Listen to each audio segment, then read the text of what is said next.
ပြီးခဲ့တဲ့ဗီဒီယိုတုန်းကဆိုရင်ကျွန်တော်အနေနဲ့ Figma ရဲ့ business tools တွေအကြောင်းပြပြပေးခဲ့တယ်ဒီနေ့ဗီဒီယိုလေးကတော့ကျွန်တော်ပြန်ပြီးတော့စဉ်းစားမိတဲ့အခါမှာအကယ်၍ line တွေပါပြတ်သွားခဲ့တယ် internet connection မကောင်းတော့တဲ့ခေတ်တွေပါရောက်သွားပြီဆိုရင် Figma internet connection လိုတယ်အဲဒါကြောင့်မလို့ကျွန်တော်အနေနဲ့ Affinity designer ဆိုတဲ့ tools တစ်ခုကိုသုံးပြီးတော့ UI UX ဆွဲနည်းလေးကိုပြပြတော့မှာပါအဓိကတော့ UI ဆွဲနည်းလေးပါ Affinity designer မှာ UX ဆွဲလို့မရပါဘူးဆိုတော့ဘာလို့ Adobe XD မသုံးဘဲနဲ့ Affinity designer ကိုသုံးလဲကျွန်တော်ရှေ့တုန်းကဗီဒီယိုတုန်းကပြောခဲ့တယ်လို့ပဲ tools သုံးခုတွေကနေမှာဘာဖြစ်လို့ UI တီးတန့်အောင်ပဲဆွဲလို့ရရဲ့ Affinity designer ကိုသုံးလဲဆိုတော့ Affinity designer ကကွန်ပျူတာတိုင်းနဲ့အဆင်ပြေပါတယ်ကွန်ပျူတာတချို့ကွန်ပျူတာတွေကကျတော့ power အရင်မကြည့်ဘူးတချို့ကွန်ပျူတာတွေကကျတော့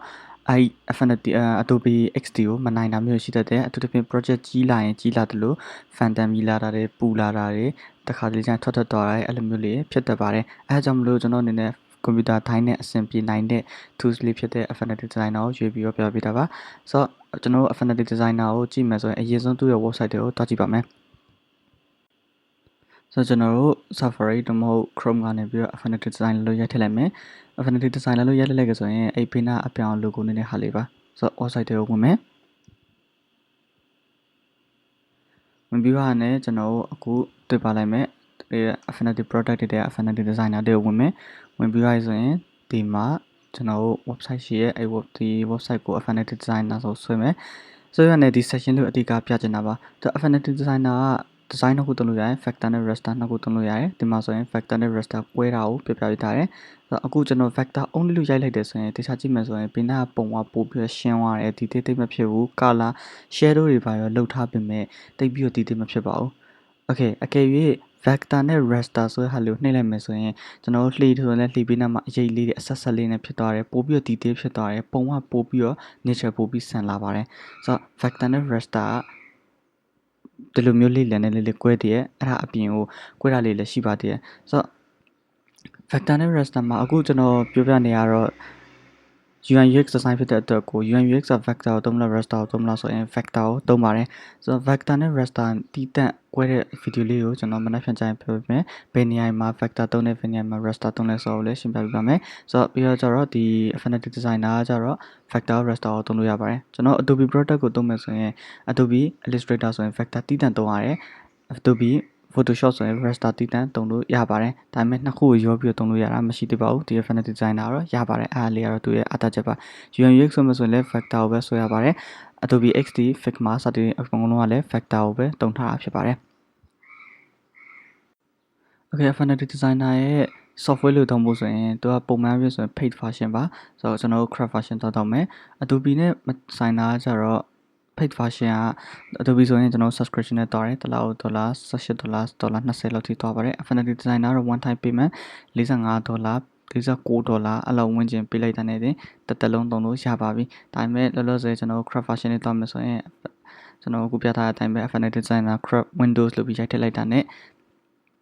Affinity designer ရဲ့ craft version တောင်းလို့ရတဲ့နေရာလေးတွေ့ရအခု website ထဲမှာဆိုရင်လည်းသူရဲ့ထိရေးထားတဲ့ date ကတိတ်ပြီးတော့မကွဲသေးတော့ကျွန်တော် latest version ဖြစ်မယ်လို့ကျွန်တော်ထင်တယ်ဆိုတော့အဲ့လိုမျိုးလေးရနေပြီးတော့ထောင်းပြီးတော့ Windows ဆိုလည်း Affinity designer craft Windows Affinity designer Mac စသဖြင့်ထောင်းလို့ရပါတယ်ဆိုတော့ကျွန်တော်တို့အခုလောလောဆယ် Affinity designer ရှိပြီးသားဆိုတော့ကျွန်တော်ရဲ့ Affinity designer တွေကိုဝင်လိုက်မယ်အခုကျွန်တော် Affinity designer တွေကိုရောက်တော့ပြီဆိုတော့ Affinity designer မှာ၃ပိုင်းရှိရယ်ဒီမှာဆိုရင် vector raster ကျွန်တော်မျှထားပြထားတဲ့အတိုင်းပဲပြီးတော့ကျွန်တော် export persona ဆိုတာ၃ခုရှိပါတယ်ဆိုတော့ export persona ကျတော့ photo တွေပုံတွေ share တဲ့ဟာကိုသုံးတယ်ဒါတစ်ခုကကျတော့ဒါ raster persona ဒါမှမဟုတ်လည်း pixel persona လို့ခေါ်တယ်အရှင်းဆုံးက Affinity logo နဲ့ဟာတော့ vector ပါ Okay အဲ့ဆိုရင်ဒီ Affinity designer ကိုဝင်မယ်ဆိုရင် control N ကိုနှိပ်မယ် control N တို့မဟုတ် command N ကိုနှိပ်လိုက်ပြီးတော့ကျတော့အခု HD ဟာကိုရွေးလိုက်ပါတယ်ဒီမှာဆိုရင်ကျွန်တော်တို့ Affinity designer မှာရွေးလို့ရတယ် web မှာဆိုရင်ဘယ် size လုပ်မလဲအခုကျွန်တော်ပြထားတဲ့အတိုင်းပဲ size တွေရှိရယ် HD+ ရှိရယ်2720ရှိရယ်ပြီးတော့ကျွန်တော်ဘေးနားမှာဆိုရင်ကျွန်တော်တို့ press version print version လားပြီးတော့ကျွန်တော် press version လား A4 လား A3 လားအဲ့လိုမျိုးဟာရှိပါတယ်သူဒီ size ကတော့ကိုလိုချင်တော့လုပ်လို့ရတယ်ဘေးနားမှာဆို device ဆိုရင်လည်း iPhone mini လားwatch လား Apple watch လားစသဖြင့် size လေးအစုံရှိပါတယ်ကျွန်တော်ကိုလောလောဆယ်ကကျွန်တော် HD+ ကိုရွေးလိုက်တယ် web ထဲ HD+ ကိုရွေးပြီးတော့ကျွန်တော်အခုဒီအလင်မှာပြထားတဲ့ main area ကြီးပေါ်လာပါပြီဆိုတော့ main area ရှိရဲ့ Affinity 3ပိုင်းရှိပါတယ်ဘယ်ဘက်ချမ်းဒီမှာ tools တွေကိုရွေးလို့ရတဲ့ site area ရှိရဲ့ အလဲရမယ့် area ရှိရယ်ပြီးတော့ဘေးနားမှာတစ်ခုရှိပါတယ် okay အဲ့တော့ side area မှာဆိုရင်ဒီမြားအောက်နားမှာကျွန်တော် art tool ဆိုတာရှိပါ art book ဆိုတာရှိပါတယ်အဲ့ art book ကကြတော့ဥပမာကျွန်တော်အခုပြထားတဲ့အတိုင်းပဲ okay ဒီမှာ wireframe design လို့လုပ်လိုက်တယ် wireframe design လုပ်လိုက်ပြီးရင်ကျွန်တော်ဘေးနားမှာ low fit တစ်ခုလုပ်ချင်တယ် low fit တက်လို့ချင်ဆိုတော့ art book နဲ့အရင်ဆုံး wireframe design ကိုဒီမှာဒီ layout ထဲမှာဒီတစ်ခုလုံး layout ထဲမှာရှိမှအကုန်လုံးက wireframe ပေါ့နော်ဆိုတော့ layout ကိုကြည့်မယ်ဆိုလည်းအခုကျွန်တော်နာမည်ပြောင်းပေးထားတယ် wireframe လို့ပြောင်းလိုက်တယ် okay အဲ့ပြီးတော့ကျွန်တော်နောက်ထပ်တစ်ခုထပ်ပြီးတော့ output တစ်ခုလုပ်ချင်တယ် low fidelity ထပ်လုပ်ချင်တယ်ဆိုတော့ output တစ်ခုနောက်တစ်ခုဆွဲတယ် low fidelity လို့ပေးလိုက်မယ်ဆိုလို့ကျွန်တော်ဒီအရှိမ output နှစ်ခုဖြစ်သွားပြီဆိုလို့ကျွန်တော် design နှစ်ခုရှိမယ်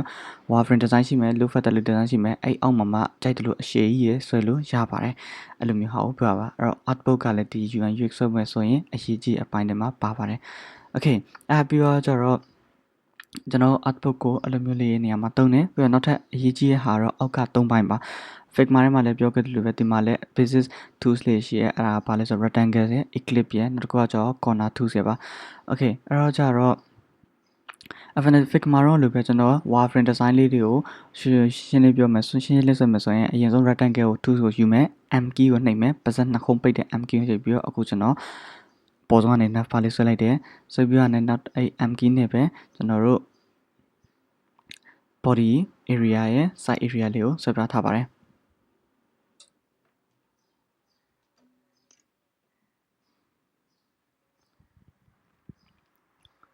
โอเคဒါကတော့ကျွန်တော်ပုံမှန်အားဖြင့် blog website တွေမှာတွေ့ရတတ်တဲ့ design တစ်ခုဖြစ်တဲ့အပေါ်မှာ nav bar ရှိမယ်အောက်မှာ body area နဲ့ side area ဆိုပြီးတော့တုံးပိုင်းရှိပါတယ်ဆိုတော့ကျွန်တော် shortcut လေးတွေအကုန်လုံးက M key ပါပဲ M key နောက်တစ်ခါနှိပ်လိုက်ရင် eclipse 2ဖြစ်သွားမယ် M နှစ်ခုပိတ်တဲ့ M ပါနော်နောက်ခု M key နောက်တစ်ခုနှိပ်လိုက်မယ်ဆိုရင်ကျွန်တော်တို့ ဘေးနားမှာ corner tools လေးကိုရောက်တော့ပါလိမ့်မယ်โอเคဘေးနားကကျွန်တော် layout ကိုကြည့်မှဆိုလဲ wireframe design နဲ့မှာဆိုရင်အခု rectangle 3ခုဝင်သွားပြီဝင်တော့ပြီးဟာနဲ့တစ်ခုချင်းစီကိုကျွန်တော်နာမည်လေးတခြားလေးလိုက်ပေးလိုက်ပါမယ်အခုကျွန်တော်ပြထားတဲ့အတိုင်းပဲ cyber body nav bar စသဖြင့်နာမည်လေးလိုက်ပေးလိုက်ပါမယ်ဒါပေမဲ့ကျွန်တော်တို့အနေနဲ့အကေရဲ့ကိုကဒီ project တစ်ခုကို UI UX project တစ်ခုကိုလူ2ယောက်လုပ်တယ်2ယောက်လုပ်တယ်ဆိုရင်ကိုယ့်ရဲ့ Affinity file ကိုမပေးဖြစ်ဘူးကိုယ့်ရဲ့ Affinity file ကိုလူကဖွင့်လို့မရဘူးဆိုရင်ဒီ layout တွေမြင်ရချင်မှမြင်ရမှာပါအဲ့လိုမျိုးခါကြရင်ကိုက PDF နဲ့ share ပေးရဲဒါမှမဟုတ်လေပုံအနေနဲ့ JPEG အနေနဲ့များတော့ပြန်တော့ PDF နဲ့ပဲ share ကောင်းပါတယ် PDF နဲ့ share ပေးလိုက်မယ်ဆိုရင်ကျွန်တော်တို့ layout တွေမသိရဘူးမသိရခါကြရင်တစ်ခုချင်းစီကို label လေးတက်ပေးဖို့လိုပါတယ်တစ်ဖက်လူကတော့ဒီ wireframe design ကိုနားလည်နိုင်ပေမဲ့ကိုယ်အနေနဲ့ instruction တွေ document လေးထည့်ပေးထားတာအကောင်းဆုံးပါဆိုတော့ကျွန်တော်အခု Figma တွေကလိုပဲ text tool ရှိပါတယ်ကျွန်တော်တို့အောက်ကဒီအခုခါစားလေးပြထားတဲ့အဲ့နေရာလေးမှာ artistic text ဆိုတာရှိပါတယ်အဲ့ artistic text လေးကိုနှိပ်လိုက်တယ်ဆိုရင်ကျွန်တော် text tool ထွက်လာတယ်သူရဲ့ shortcut ကတော့ T ပါ T text ရဲ့အစားဆုံး T ပါဆိုတော့ text ကိုနှိပ်လိုက်တယ်နှိပ်ပြီး side bar ကိုနှိပ်လိုက်တယ်နှိပ်ပြီးတော့ကျွန်တော် duplicate လုပ်ပါမယ် duplicate လုပ်မယ်ဆိုရင်သူ့ရဲ့ Affinity designer ရဲ့ duplicate က command J ပါ command J တော့မဟုတ် control J ပါ okay အဲ့တော့ကျွန်တော် control J လေးကိုဝင်မယ် okay ကျွန်တော် command J လေးကိုနှိပ်ပြီးတော့ကျွန်တော်အခု body text လုပ်ပြီးတော့နောက်တစ်ခုပြောင်းထားလိုက်မယ် body ပြောင်းလိုက်မယ်နောက်ထပ်ပြီးတော့ duplicate လုပ်တဲ့နည်းလေးရှိပါတယ်အဲ့ဒါကတော့ကျွန်တော်တို့ alt key လေးကိုဖိလိုက်မယ်ဖိပြီးတော့ねကျွန်တော်တို့ left click ကိုဆွဲလိုက်ပါမယ်အခုကျွန်တော်ပြထားတဲ့အတိုင်းပဲဆွဲလိုက်မယ် alt ကိုလည်းဖိထားတယ်ပြီးရနဲ့အဲ့ left click လေးကိုလွှတ်လိုက်ပြီးရနဲ့ alt ကိုလွှတ်လိုက်အဲ့ဆိုရင်ကျွန်တော်တို့အသစ်ဖြစ်သွားပါပြီ okay အဲ့ဆိုရင်ကျွန်တော် duplicate လုပ်ပြီးသားဟာကိုဘေးနား side bar ဆိုရင် side bar နေရာလေးကိုပြောင်းလိုက်မယ် side bar လို့ရိုက်လိုက်မယ်အပေါ်ဟာကျွန်တော်တခုမှားရေးထားတယ် nav bar ပါ okay နည်းနည်းညှိစရာလေးရှေ့လေးညှိမယ်အပေါ်ဟာ nav bar ကျွန်တော်ပြန်ပြောင်းလိုက်မယ်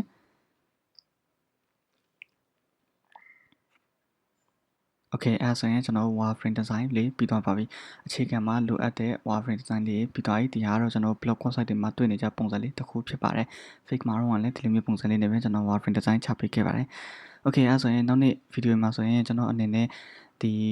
အရင်ဆုံးကျွန်တော်ဒီ raster နဲ့ vector လေးတို့ထပ်ရှင်းပြပေးမယ်ပြီးတော့ကျတော့တကယ်မဆွဲခင်မှာလိုအပ်မဲ့ color တို့ပြီးတော့ကျတော့ tools တွေထည့်ရတို့အဲ့ဒါမျိုးတွေကိုဆွဲတင်ပေးမယ်တင်ပေးပြီးရတဲ့အပြင်ကိုကျွန်တော်နောက်ပိုင်းတွေမှာတော့ Affinity designer နဲ့ပဲအဓိကထားပြီးလုပ်ပေးပါမယ်အခု color ကျွန်တော်မိပြက်လိုက် line ရလဲ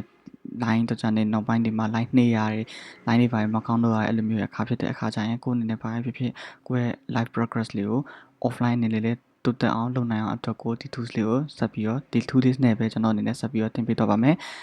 okay အားလုံးပဲကျေးဇူးတင်ပါတယ်ခင်ဗျ